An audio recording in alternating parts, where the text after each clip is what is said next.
Сай боюнда орун алган жашасын 2 айылындагы чектерге орток айылынын тургундары мындан 10 жыл мурун келип отурукташкан. Көчкүдөн улам конушко турган элеттиктер электр энергияны тартууда электр мамычаларын жыгачтар менен тарттырып пайдаланып жүрүшкөн. Эми мамычалар орнотулуп пайдаланууга берилген. Бизде светибиз жок, аябай кыйналып жашадык.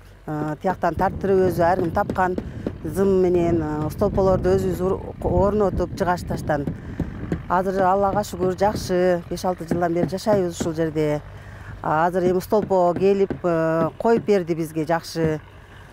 Биз ыраазычылыгыбызды билдиребиз ушу.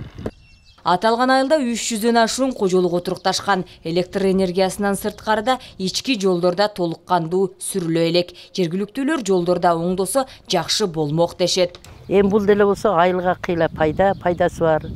Бул эми айыл өкмөттүн колдоосу, жогорку немелердин колдоосу, чоңдордун колдоосу менен болуп аткан нерседир, жаштардын колдоосу менен болуп аткан. Негизги биздин айылыбызга түшкөн бардык эле жерге болуп атат. Бул Кыргызстандагы болгон нерсени угуп атабыз. Бул неменин эмеси.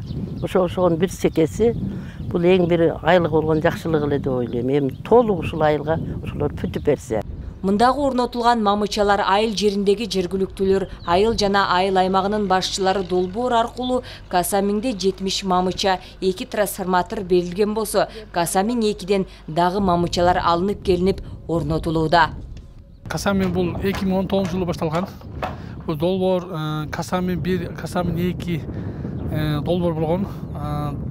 Касамиң биринчи долбоорунда 70 столпа, 2 трансформатор бөлүнгөн. Экинчи Касамиңде 48 столпа, 1 трансформатор бөлүнгөн. Айыл эли энергетик боюнча столпалар бардыгы камсыз болот.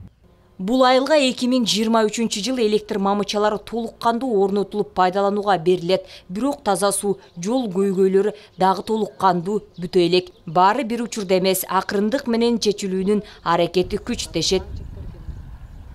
Баршынай Жанзакова, Бурканбек Матов, Сузак району.